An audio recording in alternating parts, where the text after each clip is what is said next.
Good afternoon, ladies and gentlemen. This is Davo from Archon Esports, bringing you a 1v1 StarCraft 2 cast. This is a ladder game between two awesome players. In the bottom left-hand corner, we have prOpSnuffe, and in the bottom right-hand corner, we have LiquidSheth. Awesome! Now, this is a Zerg versus Zerg, so it's going to be a little bit hectic. Probably a little bit more hectic than anything I've cast before, so please do be patient with me. Okay, so our players. As I say, LiquidSheth in the bottom right hand corner is our red Zerg. Now, he does have a peculiar kind of setup where he plays with his keyboard on his lap, which is something that I would call fairly strange. I mean, at least I can't wrap my head around the way that he does that. Kind of strange, but these two overlords here are going to scout each other out, so the players will know pretty much instantly where they are, and then they've got the choice to send a drone round into each other's base or just let the overlords scout, really depending on what they want to do. Awesome. I mean, obviously they'll only lose a little bit of mining if they send a drone, but it's a very, very small amount of mining anyway. Okay, in the bottom left hand corner we have Snuff, and I know I've said this before, but he does have an APM, well, a massively fast APM of 287, or at least that's the fastest that it was in this game, I believe. And that's very, very fast. I mean, I know that in StarCraft 1 your APM had to be a lot faster because, for example, you couldn't set the rally points to the minerals from the hatchery straight away like this. You had to actually get your units to do stuff straight out of the building, which is different. Or at least, I mean, back when I played StarCraft 1, I paid very, very little attention to that. But then when StarCraft 2 came along and now we can suddenly rally our workers, things got a little bit easier for me. I mean, I'm not the best of players at all. Okay, so we do actually have a expansion here from LiquidSheth on the way, which is good. I mean, prOpSnuffe doesn't actually have his expansion yet, which is, I don't know. I mean, well, I think Chef's expansion is actually just very, very early for a Zerg player. Even though most Zerg players do like to take expansions fairly quickly. It looks like Snuff's actually going to go put down his expansion now, while he's actually got some Zergs on the way. Zerglings on the way. So he's kind of covering his expansion that he's about to start building. Okay, we do also have the speed upgrade on the way for Snuff, which obviously increases the efficiency of Zerglings somewhat, because it basically means they can A, run faster, and B, surround units faster. So overall, it doesn't increase the amount of damage they do, like physically, but it can make it seem like it increases the amount of damage they do because it, well, they can just get more Zerglings on a single target at once. There we go. Amazing. Okay, so here we have a Spine Crawler coming for Sheth at the moment, just so he can cover his front expansion against this early aggression from Snuff. I mean, I think Snuff's just really having a poke about at the moment, nothing too serious or sinister. I mean, but nonetheless, a very, very good idea to get a Spine Crawler in Zerg versus Zerg. It's a very commendable idea indeed. Now, the speed upgrade has finished for Snuff, and he is going to be attempting to do a little bit of harassment with these lings. There is a queen separate in the main base here, and it looks like he's going to be able to pick off 2 drones, which is fairly respectable, not too bad. Oh, that Spine Crawler went for a second go, but never made it. I don't know if you guys have ever played Half-Life, but i.e. like the original Half-Life, but there were these things in the original Half-Life that look very, very, very similar to Spine Crawlers, and they do essentially the same thing. Now, LiquidSheth is moving out with some Zerglings here, far more Zerglings than Snuff actually has, and he will be attacking with them, but it looks like it might be his time to run now, seeing as Snuff has just got so many more Lings on the way.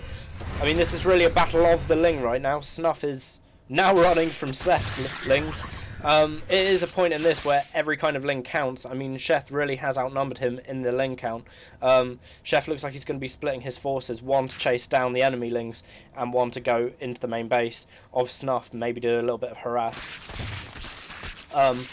Of course, Snuff has some Banelings on the way, which can be absolutely killer in this part of the game, because Banelings simply evaporate Zerglings.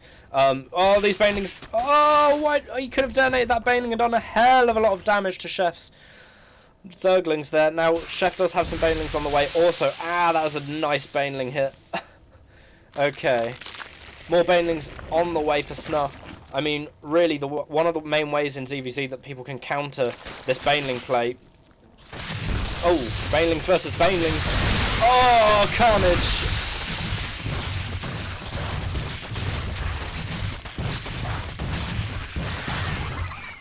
Okay, so it looks like Snuff won that engagement. I mean, he did lose quite a lot of stuff there. I think maybe Sheth, that was a worthwhile-ish attack for him. But nonetheless, it looks like Snuff is actually going to have a little bit of a poke about anyway. I mean, Banelings really at this stage in the game and Zerg v Zerg are a very, very, very deadly unit, seeing as obviously they're very, very good against light, and Zerglings are the lightest of the light. They're essentially like a shaved dog. I don't know, maybe the Queen of Pillades like runs like a shaving parlour for pooches. Okay, so we've got some more harassment here from Snuff. Just running around the base, but they want to be careful because that Queen could have taken them out, but it looks like they're going to be taken out very, very easily by the force of Zerglings, the superior force that Sheth actually has. Heading out from the base with just 2 Banelings, but don't be surprised because 2 Banelings is a lot in the early stages of Zerg v Zerg. Because those 2 Banelings... Well, they could kill Snuff's whole army right about now. Now, we do have Snuff going for his layer, meaning that he could be going for some different kinds of tech, like, I don't know, perhaps Mutalisks, maybe some Infestors, stuff like that. Infestors very, very useful against... Ouch! See, that's what I mean about the Banelings there. Half of Snuff's army just completely disappearing underneath that Chef's Baneling.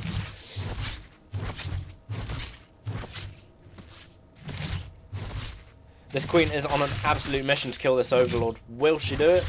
Who knows? And it looks like she's going to be doing it. And in turn, that probably would have supply blocked Chef for a little bit, but looks like it's not going to happen. This might be a big Baneling to hit. Yeah, there's about 4 Lings there. Gone down the hill with a Baneling. Ouch. Okay, so we do have a Spire on the way for Snuff, which will give him total air superiority. It comes into question on whether or not Sheth has actually scouted this Spire yet, which I don't think he has, which is really, really, really bad news because, I mean, he needs to get some top cover because at the moment the only thing he's got is Queens, and Mutalisks will actually destroy Queens very easily indeed. And unfortunately, Banelings can't jump that high. So we do have the Lings coming and attacking each other. Just kind of a range about. We do have Snuff attacking Chef's third that he's put down. Chef getting off the cancel in time as not to lose 300 minerals, just only lose 75. Another Baneling on the way for Snuff, which he really, really, really needs because he doesn't want to be chased around the whole map by these 2 Banelings here. He'd do well just to run a Zergling into these Banelings. Just see what happens. Maybe they'd explode. That'd be great. Now we do have a big, big Zergling fight in the middle here, with both sides pulling away. But I mean, Snuff in the Zergling count seems to be far, far ahead. But as soon as these Banelings get into contact with them, he might not be far, far ahead. Sheth also has... Ouch. Sheth also has his range and armor upgrades coming. But, as I say, Snuff does actually have Mutalisks. Now, Sheth does seem to have an idea that Mutalisks might be on the way because he is building 3 Spore Crawlers. But I don't know how effective those 3 Spore Crawlers will actually be against these Mutalisks because he's got a kind of a blank spot around here where he could really, really screw up Chef's drones. And of course the Mutalisks could do really, really get well against these Zerglings here too. Oh no! Chef just lost most of his army to some Snuff Banelings. That was really, really, really bad for Chef indeed. An Overlord going down as well there, which will need to be replaced going into the mid-game. It looks like these Mutalisks are going to come up here and take out this 3rd expansion from Chef. Not sure if he's going to get the cancel. No, he didn't get the cancel in time, so it looks at this point in time like Sheth will be losing 300 minerals for that hatchery, unfortunately, as he has no top cover. But talking of top cover, we do have some Mutalisks on the way from Sheth. And we also have the one range upgrade on the way for both players. Snuff's literally just finishing, just as I said that. But we do have Mutalisk forces going into Snuff's base from Chef, and the thing is, Chef doesn't actually have any top cover at all, not even a spine crawler in his base. He's just put some down now, but I mean, will it be enough? It might be a little bit too little, too late. But I mean, Snuff does have a superior amount of Mutalisks, but will need to run the hell away. Snuffs will need to run the hell away from them, otherwise they will get absolutely brutalized. And up here we do have... Ouch! We had some Baneling and Zergling aggression, which will be cleared up by Snuff's Spinecrawler forces. I mean, here Snuff really does have quite a lot of Mutalisks. And I'm not actually sure if Sheth is actually going to be able to deal with this many Mutalisks. Unfortunately, but maybe if he gets them over the spine crawl, he might be able to. A nice transfuse going off on one of the Mutalisks there, making sure they stay alive. Awesome. Zerglings coming through the middle, going into... Looks like they'll be going into Snuff's third. But I mean, the three spine crawlers there, it's not such a great idea. This Mutalisk and Overlord, and spine crawlers for that matter, will be scouting this whole attack, and it looks like the Mutalisk Behemoth Bull is going to be coming to intercept Chef's small attack. I don't know, that kind of felt like maybe he was just throwing his units away a little bit. A lot of Zerglings died for almost no reason, but he did take down 2 spine crawlers, which could be considered worth it. I mean, at this point in time, Chef is getting Infestors, and now if the Infestors put a fungal growth down on those Mutalisks, that could mean really bad things for these Mutalisks. Because if you've got, I think it's 2, maybe 3. I think it's 3 or 2 chain fungals on the Mutalisks. It would be goodbye Mutalisks. Nice to see you. Nice.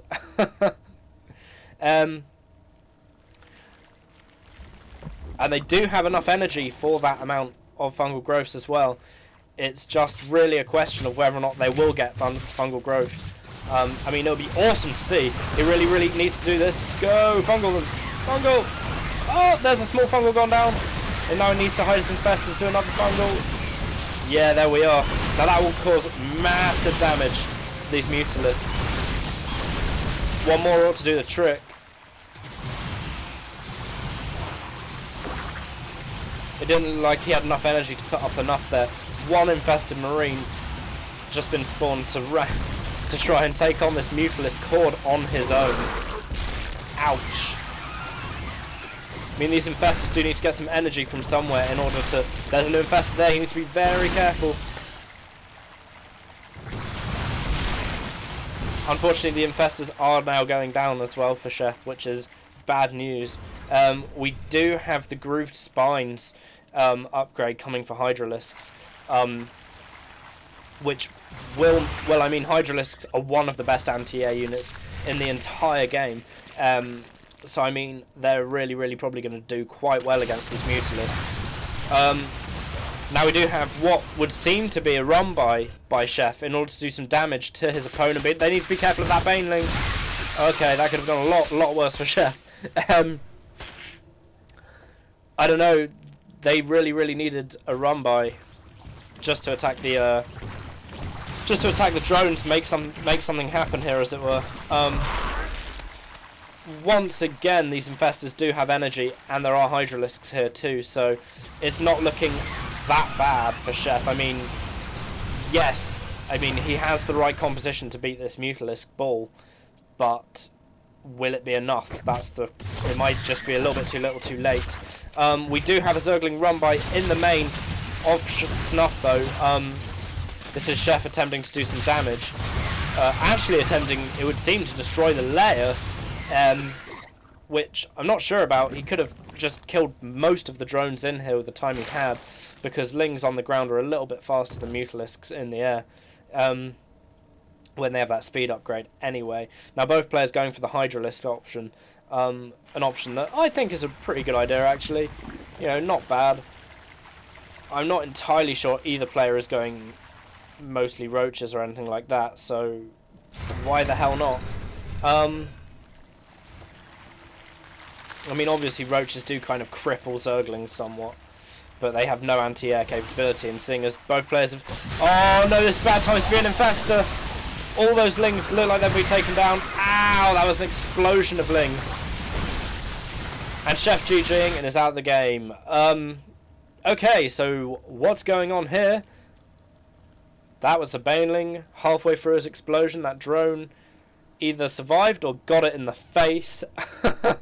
Now what happened here, I think unfortunately Chef got caught out with his Infestors. They were over here chilling out, trying to protect this hatchery that just got cancelled. And they got kind of ambushed by Lings, which we saw completely explode and end up in this pile of blood and guts amongst the Hydralisks. And I think that's all that can really be said. I think it was just Chef kind of struggling against the versatility of the Mutalisks. And trying to get an expansion up where he really couldn't. But anyway, guys, thanks a lot for watching, and I will see you next time. Cheers.